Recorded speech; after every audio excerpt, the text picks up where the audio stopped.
Mr. Gandhi, dear Mr. Petroda, dear students, faculty, staff, and friends of the Hertie School, ladies and gentlemen, it is my great honor to welcome Mr. Rahul Gandhi, leader of the opposition in the Lok Sabha, to the Hertie School this afternoon for an exchange with our students.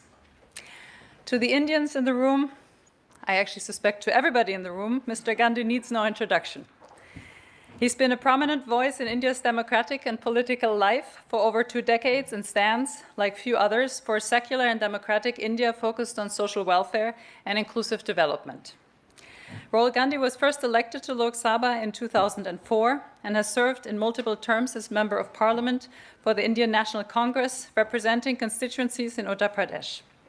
He has held prominent roles within his party, including General Secretary, Vice President, and President of the Indian National Congress, contributing significantly to its organizational and ideological direction. He currently serves as the leader of the opposition in the Lok Sabha, where he plays a vital role in parliamentary debates and democratic accountability.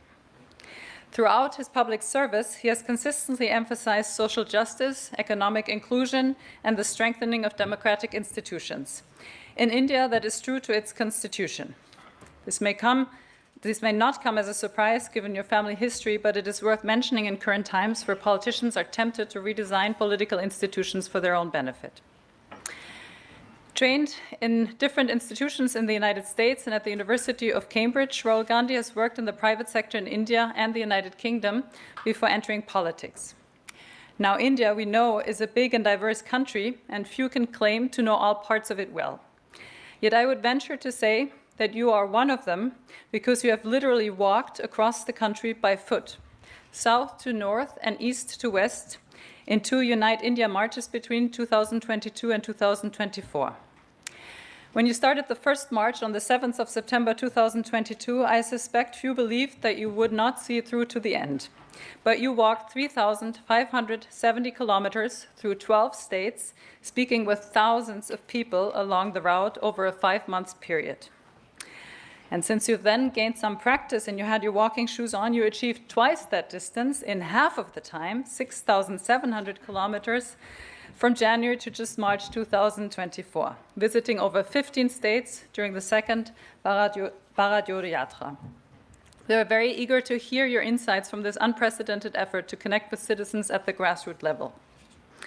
As a university that focuses on good governance, at the Hertie School, we strongly believe in the power of ideas grounded in practice and shared through conversation.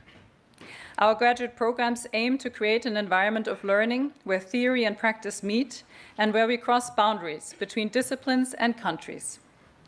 With a student and alumni body representing more than 80 countries, we strive to foster a community in which everybody's insights contribute to the classroom and the broader university experience. The Hertie School is proud to have a vibrant Indian community. Can I hear them? And a strong network of Indian partners developed under the leadership of our Managing Director, Axel Beisch, since 2018. Let me seize this opportunity to thank both Axel Beisch and our India representative, Nitish Sikh, for all their work. Our Indian student community is an integral part of our programs, and to date we count approximately 250 Indian students and alumni. One of these alumni, Ahyut Shankar, of our Executive Master of Public Affairs 2022 cohort, deserves a special thank you. Together with his classmates, Diogo C. Lima and Mihai Jurka, he founded the startup Cities Together and was instrumental in making the connection with Rahul Gandhi and his team that allowed us to program today's event. Let me also thank Michelle Patrick, who I've just seen, for all her support for the day. In the spirit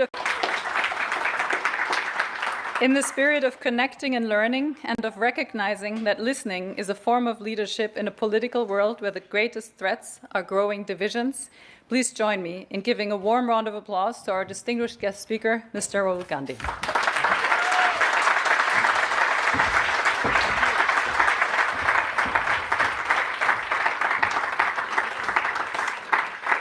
Dr. Cornelia Wall, Dr. Axel Beisch, and students and faculty, thank you for having me here. It's an honor to come here and talk to you. I'm going to speak for about 5-7 minutes just to lay the foundations, and then we'll carry on with question and answers. I think we're in the middle of a transition, a social, economic, political transition that is taking place. At least in India, we benefited greatly from the hegemony of the United States. From the 1990s till about 2010, 2014, we had tremendous advantages because America was the lone superpower. We built a relationship with them, we built a partnership with them.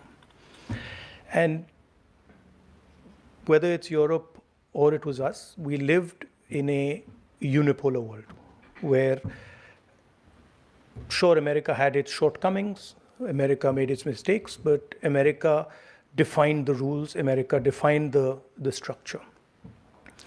And for the first time, that hegemony is being challenged. And it's being challenged effectively. So what we are seeing is a dramatic reduction in American power. And the challenge that is coming to American power is coming across the spectrum. It is coming militarily. You can see it in Ukraine. You can see it in the Middle East. It's coming economically, financially. There is a challenge being posed on the US dollar, the financial system. And it's pretty clear that the challenges are not to be wished away. At the same time, the United States is struggling internally and almost walking away from its earlier position. And that is really where we're sitting right now. Superpowers are built on energy transitions. Okay, so when you change the way you move, when you change the energy system that you use, that's when superpowers arise. So if you look at the British, they were essentially a coal and a steam engine superpower. There was a transition to petrol and the internal combustion engine. The Americans dominated that. And now we are transitioning to the electric motor, to the battery, and the Chinese are trying to dominate that. In fact, they are dominating that.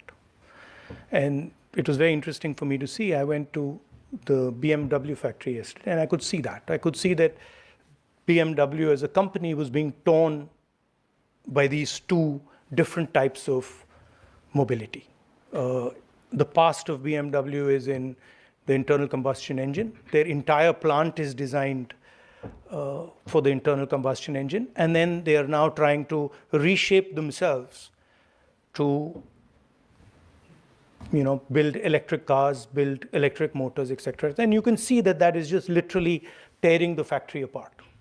And that is happening in a lot of industries. So really, that's the first question. Who is going to succeed in this transition? How are we going to succeed in this transition? The second big question, which is hurting our politics, is that the West, and to an extent India, have handed over production to the Chinese. So if you looked at the world in the 40s, 50s, 60s, you found that America dominated production. And then later, Germany, Italy, Japan, Korea dominated production. Today, China dominates production. And what that means is that it is very difficult to give large numbers of people employment. You cannot, country like India, country the scale of India, even country like the United States, even a country like Germany cannot give its people employment based on services. You have to have a production economy, you have to have manufacturing, and we have handed all that to the Chinese.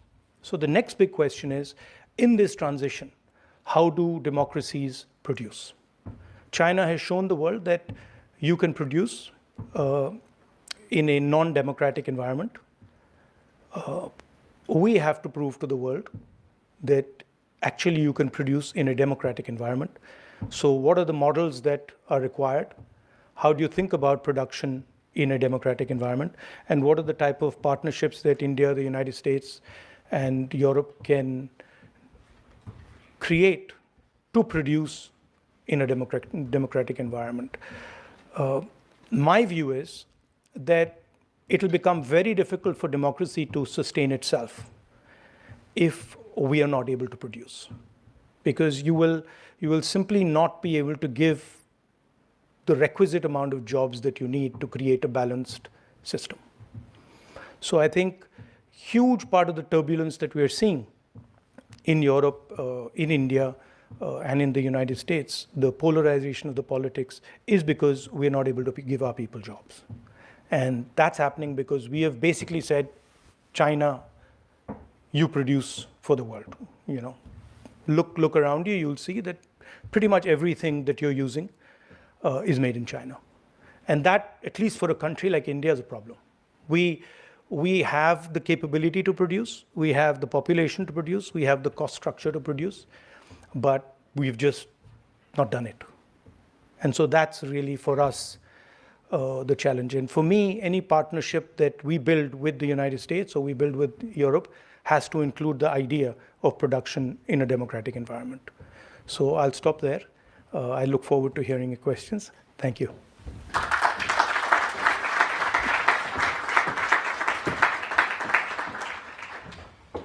Thank you very much for this thought on the geoeconomic challenges of our times.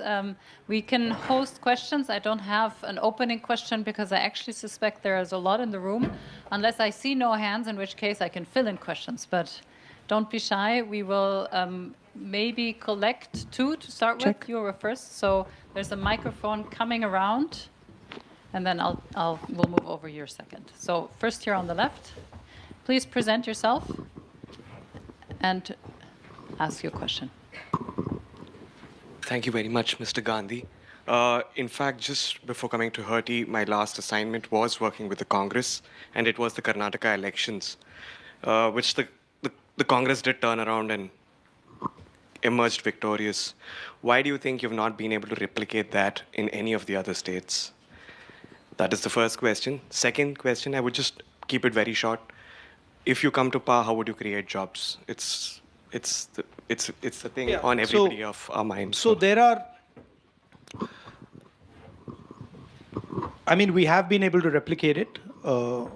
We've won election in Telangana. We've won election in Himachal Pradesh. We've been raising issues as far as the fairness of elections in India is concerned. I've done press conferences where we have clearly shown, without shadow of a doubt, that we won the Haryana election, that we actually don't feel that the Maharashtra election was fair. There is a full-scale assault taking place on the institutional framework of our country. We asked direct questions to the Election Commission. I mean, I don't know if you've seen that press conference. Brazilian woman is voting in Haryana. I mean, is on the voting list 22 times in Haryana. One woman is voting 200 times in one polling booth. And when we're asking these questions to the Election Commission, we're not getting a response. So that's one aspect of it, that we fundamentally believe that there is a problem with the electoral machinery in India. Second thing is that there is a wholesale capture of our institutional framework. When you look at our intelligence agencies, you look at the CBI, you look at the ED, they've been weaponized. Look at the number of cases that the ED and the CBI have against BJP people. You'll find the answer zero, right? And look at the number of cases they have against people who oppose them, and you'll find that pretty much most of them are political cases. And so there is a weaponization of the institutional framework. There's a capture of the institutional framework. If you're a large businessman and you try to support the Congress party, you're threatened, the ED, the CBI, these people land up. So there is an atmosphere in India where the institutions are not performing the role that they should be performing. From our perspective, Congress perspective, we helped build the institutional framework. So we never viewed it as our own institutional framework. We viewed it as the institutional framework of the country. That's not how the BJP sees it. The BJP views the institutional framework of India as belonging to them. And so they use it as a tool for building political power. Look at the just look at the difference between how much money the BJP has and how much the opposition has. You'll see a ratio, 1:30. How does that happen? I mean, so there is an attack on the democratic system. Now, okay, so then you'll say to us, okay, so what? Well, as the opposition, we have to find ways to counter this. It's not good enough for us to say, there's a problem in the elections, or we will deal with it. And we will create a method, a system of opposition resistance that will succeed, right? But we're not fighting the BJP. You have to understand that. We're fighting their capture of the Indian institutional structure, right? And this is not just me speaking. I mean, I travel around the country. This is what everybody says to me, right? The press conference that we did, it was actually information that we got from the ground, from people saying, listen, look, this is what has happened, right? So that's where it comes, that as far as the elections are concerned. On the question of jobs, there is only one way that you can produce jobs at scale for a country like India, and that is manufacturing, right? And what we've done in India and what the BJP has done, they've completely disincentivized manufacturing. When they concentrate power into the hands of, 3 or 4 oligarchs, the Ambanis and Adanis of the world, these are not guys who are interested in manufacturing. If you look at what they do, they're trading companies, they're not producing companies, right? And essentially, most of them are selling Chinese product in India. So what we would do is we would look at, in fact, some of the stuff that we are seeing in Germany, we would look at how to build up small and medium industry. We would look at how to create jobs in agriculture and jobs in the connection between agriculture and the rest of the economy, a cold chain, food processing. And then we would look seriously at manufacturing. And we would realign our GST, for example, which today is completely anti-producer and pro-consumer. We would try and realign some of those structures. You take something like demonetization, right? Demonetization systematically destroyed our small and medium industry, just wiped them out. Because, in fact, demonetization was an attack on their cash flow. So we would look, we think there is a place for large business in India. And we think there is a place for the Ambanis and the Adanis. But we don't think that they should be the only players there, right? We think that there are many other players at all different levels, and those players should be supported. They should be supported financially, they should be supported technologically, they should be supported by governments. And it's not something that hasn't been done before. India has been successful in manufacturing. In fact, when we were in power, manufacturing was approximately 16.5%, 17% of GDP. It's today 12. So we've had a decline in the last 10 years in our manufacturing ability. So that's what we do. Let me get the mic back to the front row, and let's try to see if we can group. So 1 question per person, but do present yourself. Yeah, thank you. It's on? Yes. Okay. Firstly, Mr. Gandhi, I'd like to thank you for having risen from the ashes. Yours is absolutely no small feat of resurgence. I'd also like to thank you and the Indian National Congress for being the only thing standing between India and a full-blown collapse into a totalitarian regime and an Orwellian reality. In the existing political miasma of disinformation and lies, and every institution once held sacrosanct, absolutely jeopardized and plundered, you've chosen to bring a certain truth and a certain basic humane dignity into the fight, into the war, actually. Where does this resilience actually come from? How do you keep walking?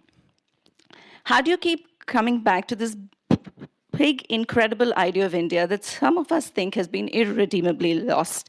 And how do we, who have our own struggles and lives to run, play an active role and support you in this journey of India's rebirth? I'm Aishwarya Sampath. I come from the Dravidian state of Tamil Nadu, which holds the uncontested position of acceding 0 seats to a certain someone who shall not be named. Thank you. Look, there's... Thank you, guys. Thank you. Essential question. If you can hold your answer, I'll add a second one, and then we can take 2. So if you can put the mic down. I saw Druti up in the front. We'll stay here. Oh. And then we'll move back. I see everybody. Okay, I'll just sit. Yes, stand up. That's good. That's good. Thank you. Thank you for your speech. And I'm also going to echo something that my other colleagues have shared. In your speech, you mentioned that democracies, but you want to show that democracies can, produce as much as China is right now. But when your democracy itself is under threat, what do you plan to do? We saw something happen last year with the India alliance, but there hasn't been as much of a rigor in bringing the left together, the political left at least, within India. What do you plan to do right now? How do you plan to encourage new young political leaders? What's going on actually is a fight between 2 visions of India. And it's not me who's walking or me who's doing it. There are millions of people in India who have a completely different vision of India than the government of India, than the RSS.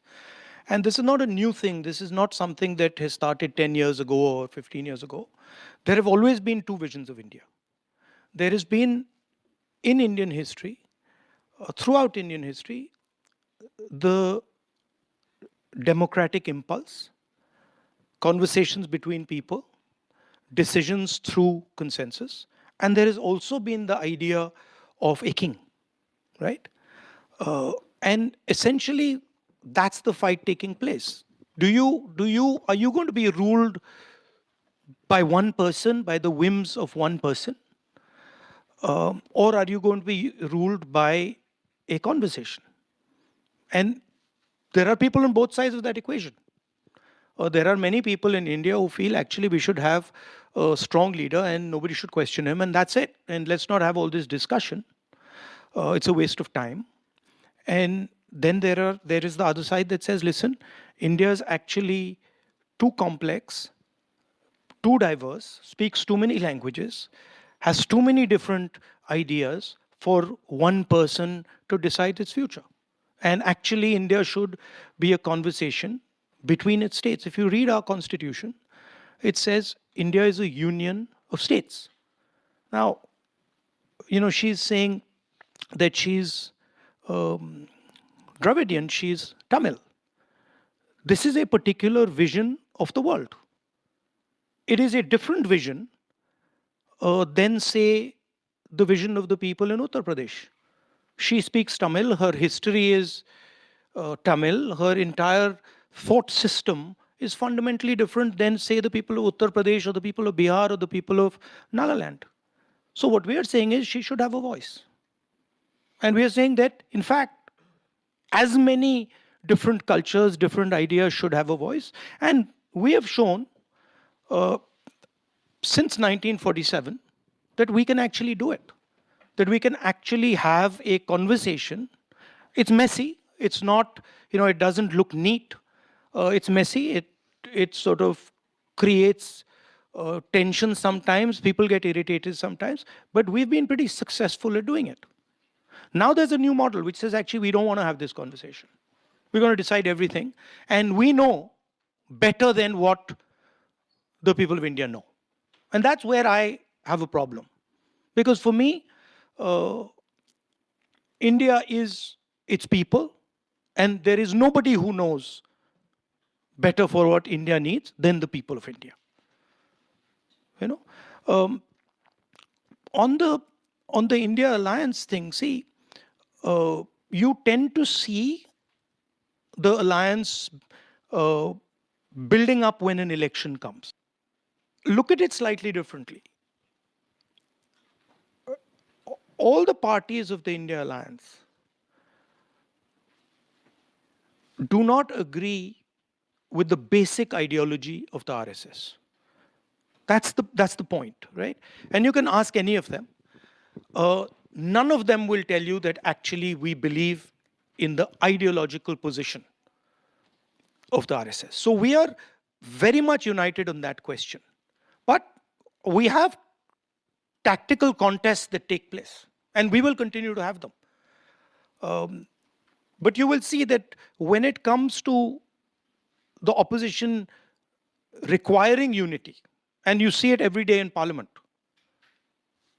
for example, we are very united, and we will contest the BJP on laws that we disagree with. It's a deeper battle now than simply elections. Now we are fighting a battle for an alternate vision of India. This is what the BJP is proposing, is essentially the elimination of the constitution, elimination of the idea of equality between states, elimination of the idea of equality between languages and religions, elimination of the idea of the central core of the constitution, which is that every individual should have the same value. So when for example, we see a BJP leader voting in Uttar Pradesh and then voting again in the Haryana election, what the BJP is saying is this guy is worth two people. Or when you have one woman who votes 200 times in a polling booth in Haryana, what the BJP is saying is this woman has 200 times the value of a normal Indian. That's our problem, right? So even when I talk about the attack on the voting system, the reason they're attacking the voting system is they fundamentally don't believe that every Indian is equal. In their mind, and I've spoken to them, I know them, I talk to them. In their mind, there is no way a Dalit person is the same as an upper caste person. They cannot even they can't even compute that, right? And that's to me the real revolution in India in 1947. That we said that actually every language, every religion, every idea in India is equal. And if you think about it, without dissing the Europeans, no, seriously, sometimes they come to me, and so they're struggling to build an economic union, okay? We built an economic union and a political union in 1947. And we've run it just fine, right? So Indian people do not appreciate what actually India has achieved. To have an economic and political union of 1.4 billion people, that's, imagine, what is it, 3 Europes? It's 3 Europes, right? 4 Europes almost now. So imagine 4 Europes, and we've gone and built an economic and political union based on the constitution. That's the scale of what India has done. And if you're going to have any conversation about democracy on the planet, you cannot ignore by far the largest and most complex democracy in the world. And that's why I say that democracy Indian democracy is actually a global public good. It's not just an Indian asset, it's a global asset. You imagine when I'm talking about attack on the Indian democratic system, I don't say it, but it's actually an attack not just on the Indian democratic system, it's an attack on the global democratic system. Because if you were to remove India as a democracy, if you were to remove 1.5 billion people from the democratic side, that's a huge dent on global democracy. So that's why I say that it's very important for Indian people, especially, to ensure that they protect this really valuable resource. Thank you. And I hear there's hope for the European Union. So the mic is in the front, but we will move all the way to the back afterwards. So 2 questions in a row, maybe 3 actually, because I see that the room is full. Please present yourself and ask your question. Hello, Rahul. I'm Sucharita. And what you are saying is very correct. My question to you is that your family has been, we really owe a lot as Indians to your family. From Nehruji till your father, Mr. Rajiv Gandhi. And I don't say them late because I believe these people, they never go. They still stay till the human being are there. So my question to you is, so right now we face a problem of EVM.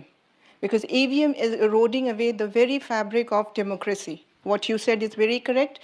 People are scared to vote because they know that they will not be getting what they are voting. So as a leader and a very good human being, will you be able to completely scrap this EVM and we go back to paper wallets? Well, I've been saying it. I think most opposition people would agree with you. You know,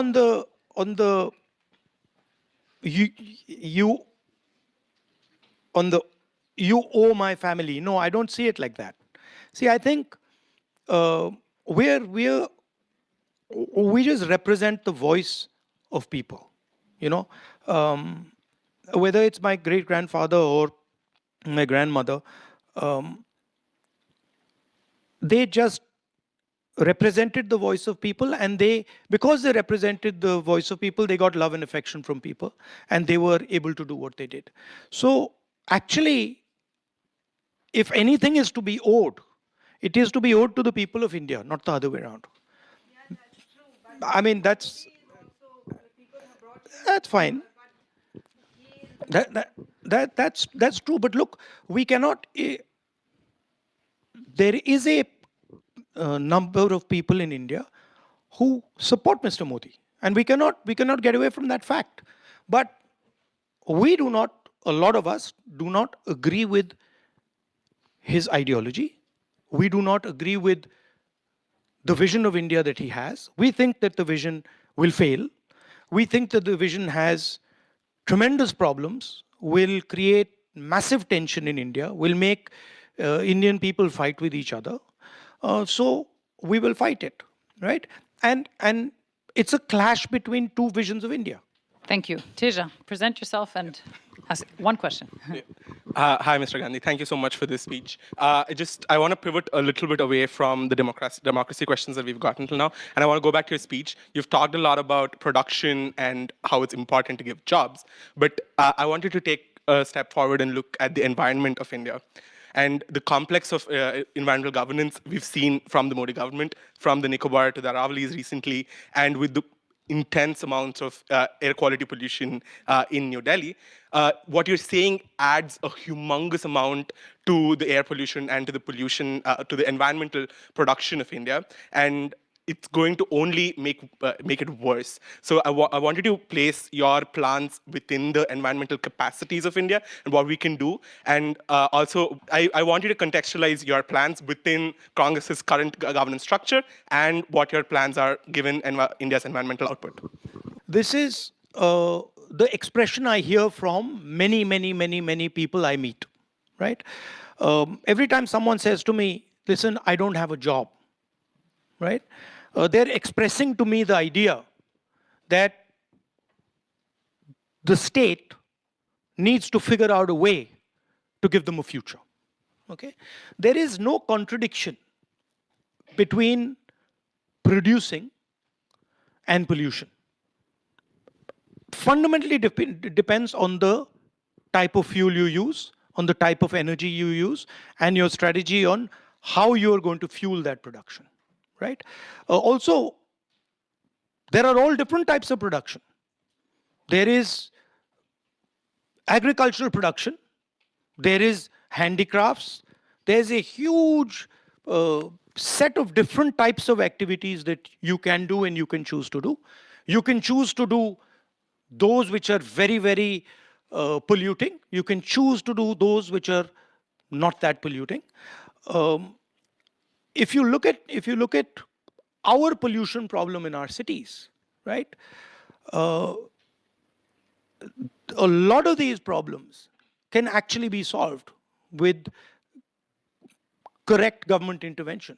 There's essentially Delhi is being polluted because of industry that is sitting right outside Delhi.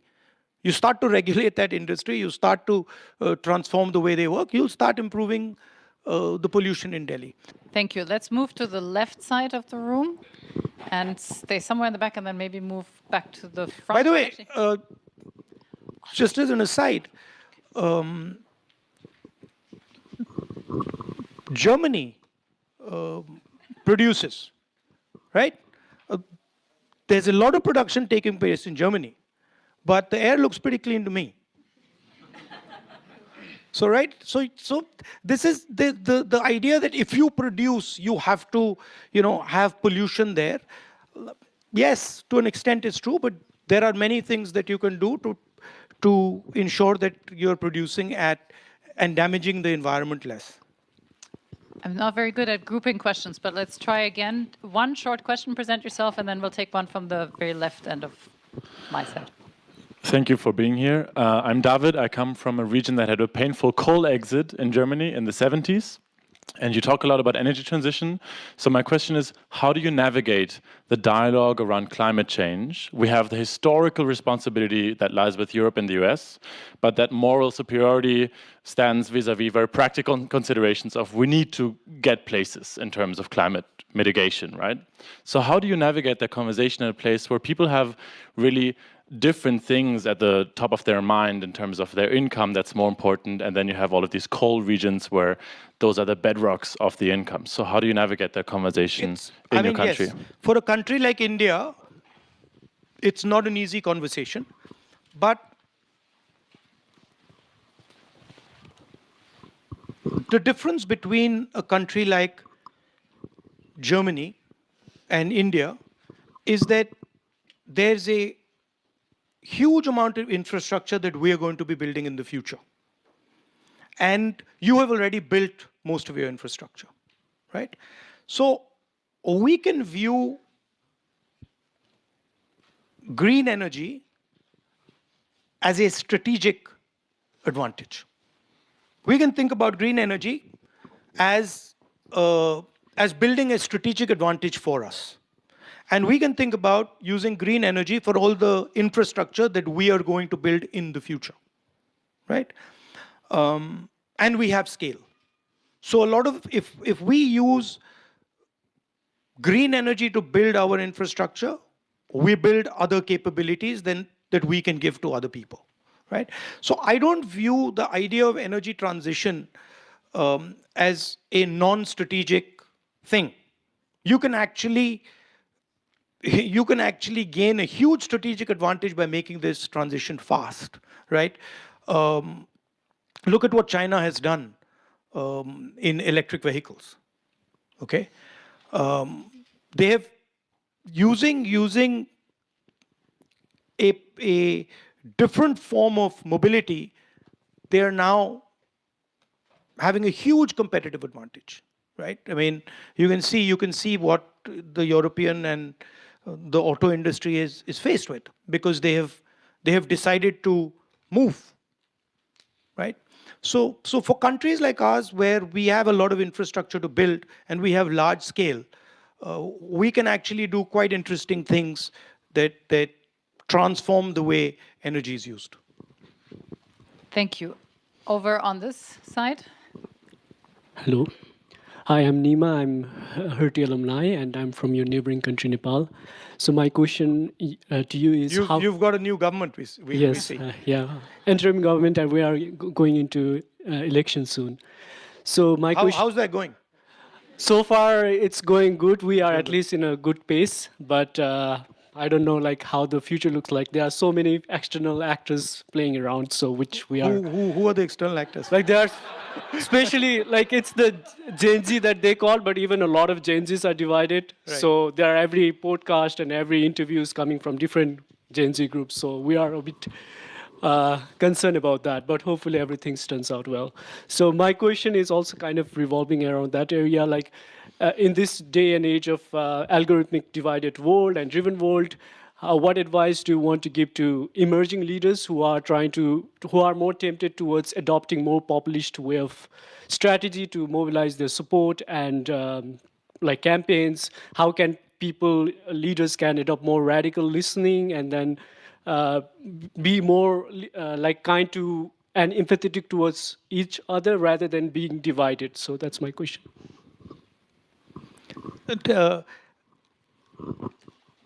What's your time frame? Yeah, what's your time, like, what time frame are you thinking about? Like, are you thinking about a 3-year time frame? Are you thinking about a 6-year time frame? Are you thinking about a 20-year time frame? Because the answer would be different. I would say long term. Long term. Then, if you're not in a hurry, this is a problem. When a lot of guys come like this, and they don't actually understand, not you, but they don't actually understand what it takes to do politics. Okay? It's not a fun thing. It really isn't a fun thing. Okay? So, the short-term guys will come in and say, I want to do this. They'll identify a problem. Maybe they'll say, I want to be a member of parliament. And then they will go in and they will work on becoming a member of parliament. Right? So that's what I mean when I say short term. Now, that's a totally different idea. And you can do that. And a lot of people do that, right? That's somehow for me that wasn't interesting.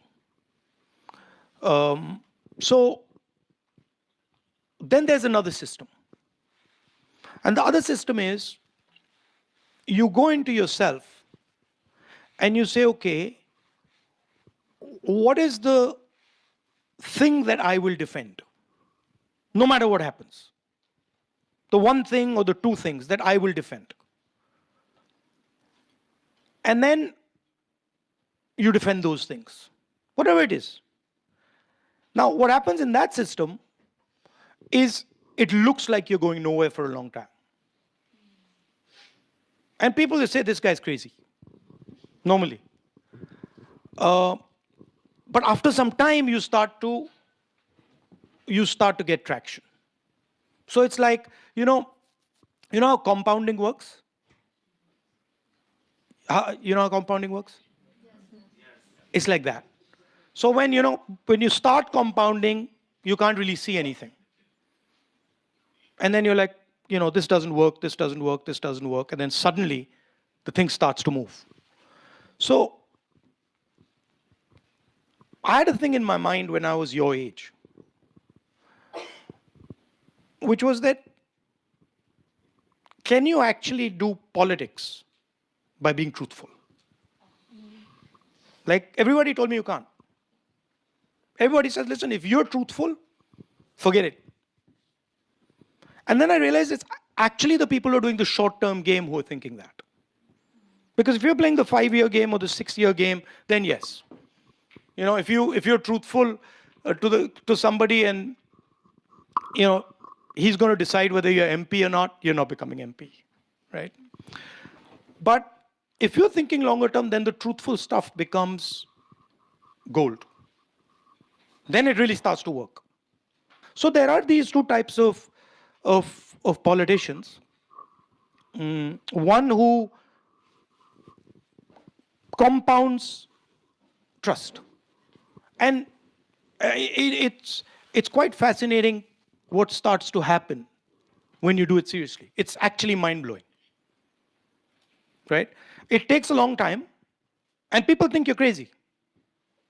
People really think this guy is nuts. But after some time, the thing starts to work. Like I'll go to restaurants, and people I don't know will say to me, "We love you," just like that, right? And I discovered this. I'm still answering your question, by the way. And I discovered this, which is that I used to start the thing as a politician, or maybe when you're doing public policy, you enter the room and you say, "I know what has to be done." Right? And actually, that's completely the wrong thing. The best thing to do is when you enter a room with 5, 7 other people, you say, "I actually don't know what needs to be done, and I'm going to listen to what they think needs to be done."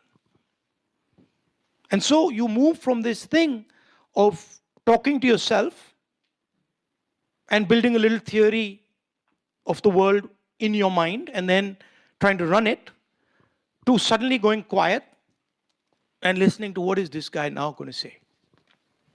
And then suddenly you start to see that, wow, I had no idea the level of understanding this farmer has. No idea. I mean, like now, I go to a farmer, I just shut up. I don't even talk.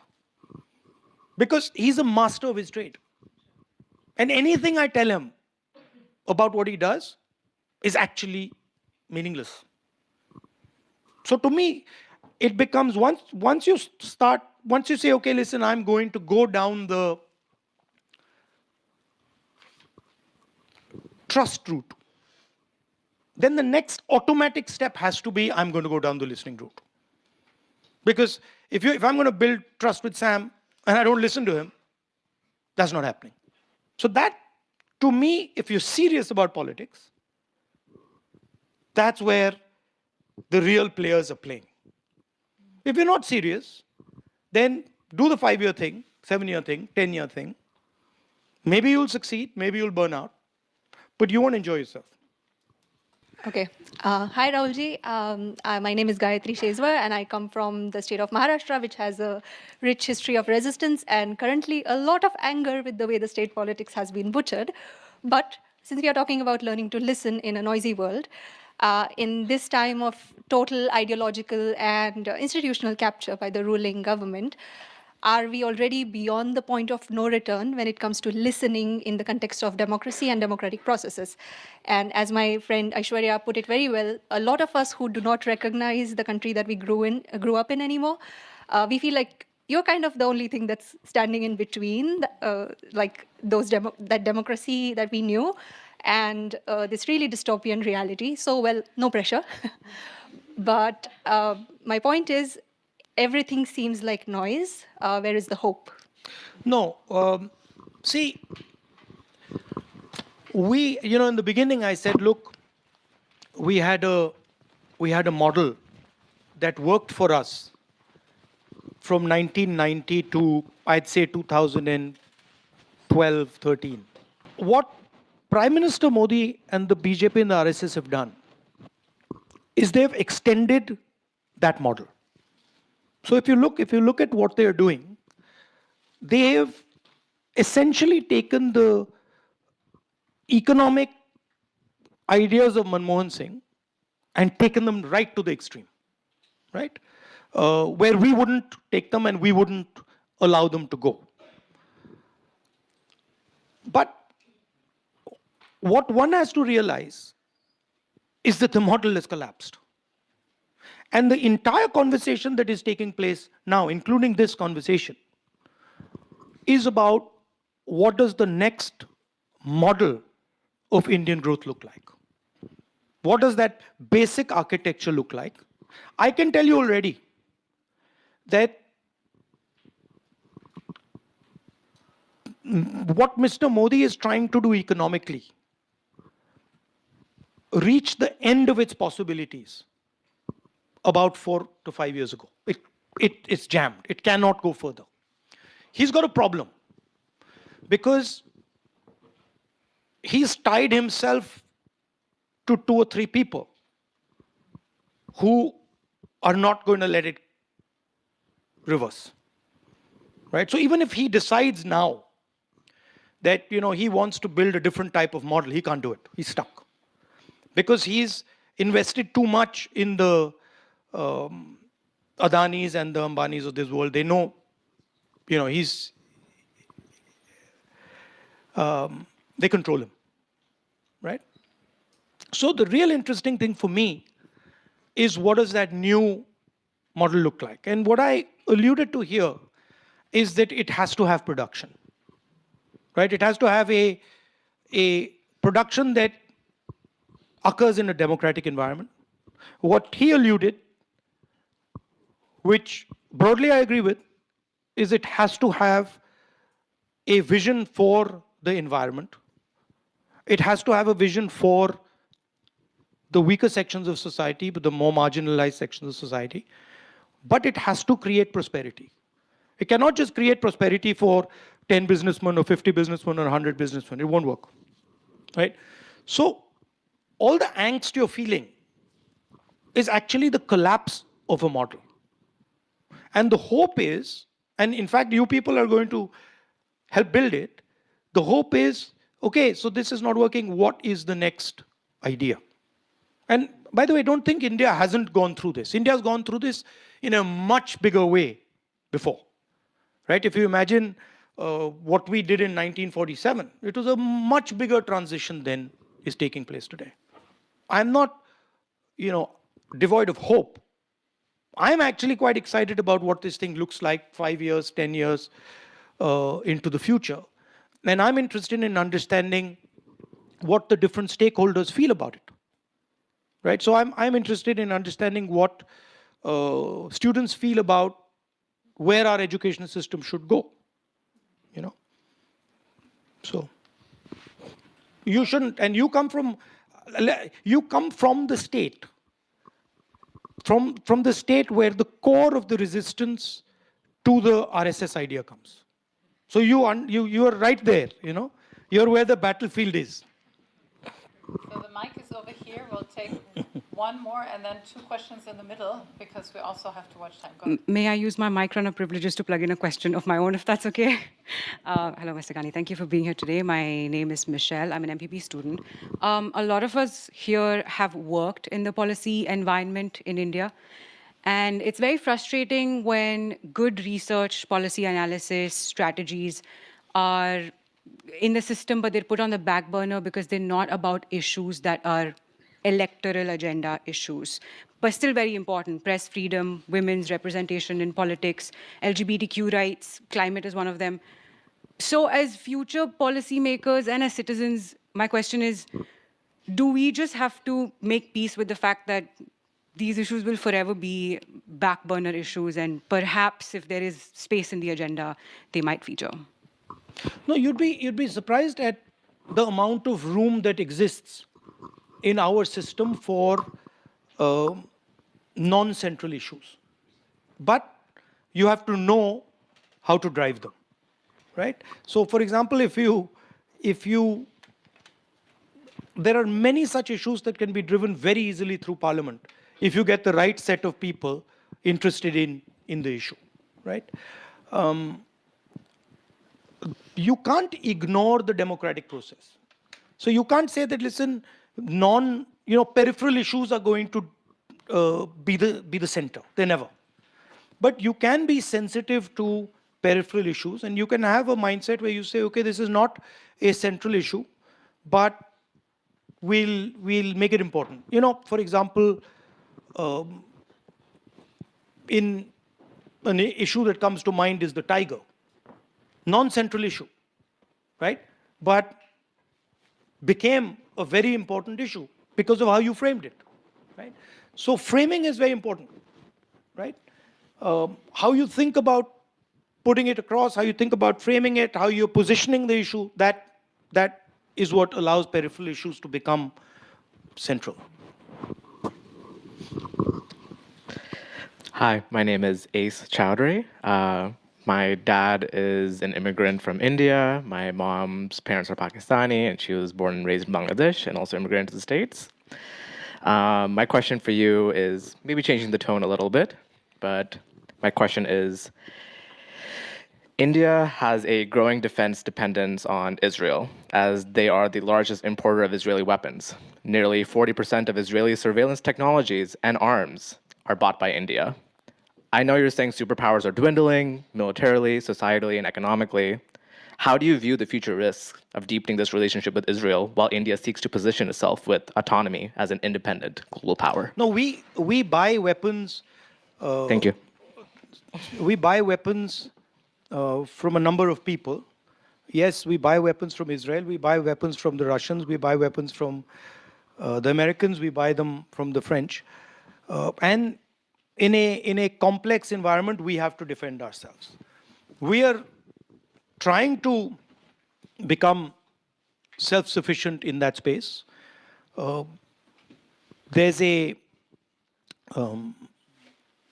long distance to go, but we can't get away from the fact that we need to buy weapons from the best possible supplier, right? We're not going to buy second-rate weapons. We're going to buy the best weapons that we need. But on the matter of Israel, I think what Hamas did was absolutely wrong. But I think what Israel has done to the people of Gaza is absolutely wrong as well. And I think the bombing of women and children simply should not happen. So I think that is something that I feel strongly about. And I think responsible people should think about that, should think about what has happened. You know. Two final questions. Michelle has the mic, you have the mic, and then one bit more to the front, somebody else has to grab it. If we can group them, if you hold your answer to the question, we have a little bit more time. So go ahead, please, present yourself. Thank you. Maximilian von La, I'm the co-founder of the Indo-German Young Leaders Forum, an NGO we founded 10 years ago to bring India and Germany more closely together. Basically, a very long-run initiative, so I connected closely to what you said. If you want proper results, they will be 10, 20, 30 years down the line. So my question for you is not political, but really targeting the leaders that we're all achieving or trying to be at some point. So is there, with all the experience you had in meeting leaders around the globe, is there any advice that you could give German young leaders learning from India or from Indian leadership experiences and the other way around? Thank you. The visual representation of a leader. If I ask you, can you visually, imagine a leader with people? What you see is a guy walking in front and a whole bunch of people walking behind, right? Right? My visual representation is walking behind them. So I really liked a Taoist quote I read once, which I don't remember the exact quote, but basically it says that nobody hears or sees the work of a leader. And once it's done, they think they did it themselves. Right? So to me, a leader's much more about connection, about empathy, about listening, than about getting people to follow you. The following happens as a result of the listening and the empathy. And the following is almost a byproduct.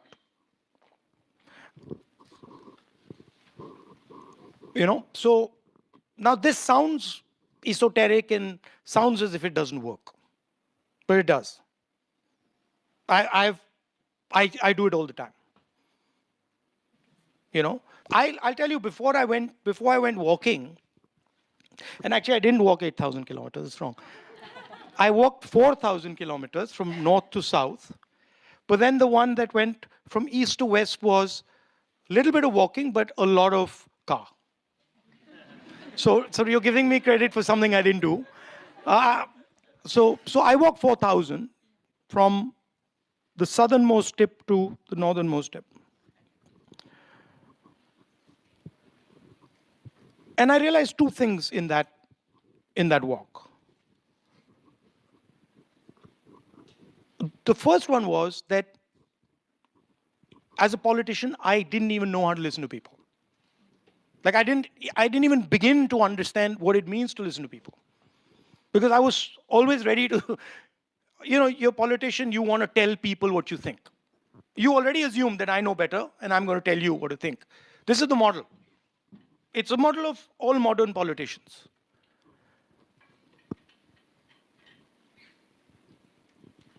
So the first thing I realized is actually I don't listen at all. And listening, by the way, includes listening is not talking to yourself while the other person is talking. You know what I mean? I'm listening to you and then I'm saying, yeah, okay, she's wearing a red shirt and all that. That's not listening. Listening is silence in your mind when the other person is talking. That you're looking and you're silent and there's nothing going on. And you're looking at what they're saying, you're looking at the way they're expressing themselves, you're looking at the tightness in their body, you're looking at that. So you're trying to make as deep a connection with the person as you possibly can. And you're giving them the stage, fully. And you're not trying to bounce around on the stage next to them. So that's the first thing. The second thing which completely blew my mind was we were walking on the yatra. And I saw this guy trying to come in. There was a huge crowd there. We used to walk in the morning, and there was a huge crowd, and this guy was trying to come in. And the cops were stopping him. So they stopped him. First, he tried to come in, they stopped him, they hit him. And I looked and I was like, oh, I told the guy who was walking with me, like, he's trying to talk to us, go and try and get him inside, because it was a big crowd. Anyway, by the time he arrived there, the guy had gone. And then again, a few hours later, I saw him on this side, same thing, and he had gone. And this happened a couple of times. And then at the end, I said, listen, the moment you see that guy, please bring him here. I told my office guy. So the moment he saw him, he brought him. And when he brought him, that guy broke free of my office guy and came running. And then he started going like this to me. So I said, what?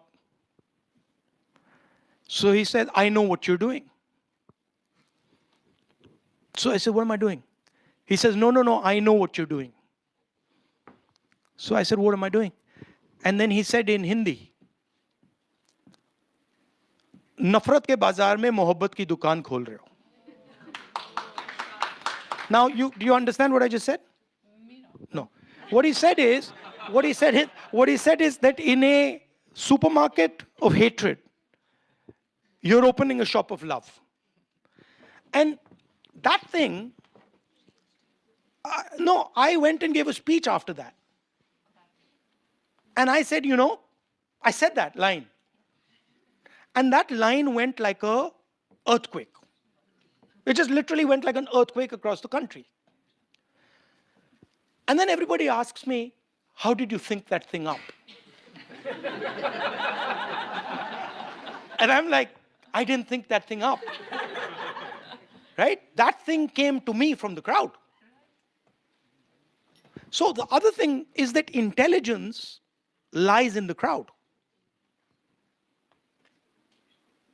And you got to go listen for it. Intelligence is something that is innate, it's there. And it talks to you. And then I realized that whole yatra, it was talking to me. Not as an individual. It was talking as an individual. But it was talking as a group.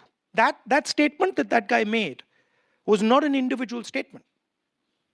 It was a statement that was in the mind of thousands of people. He just expressed it. So then I started to notice that this crowd is talking to me. Not as an individual person, but as an organism. So those are the two learnings that completely transformed the way I think about this. And I think those are central to leadership. I'm sitting with this group of people. There's an individual intelligence in you. there's also a connected intelligence in you that comes with your particular experience. I have to pay attention to both.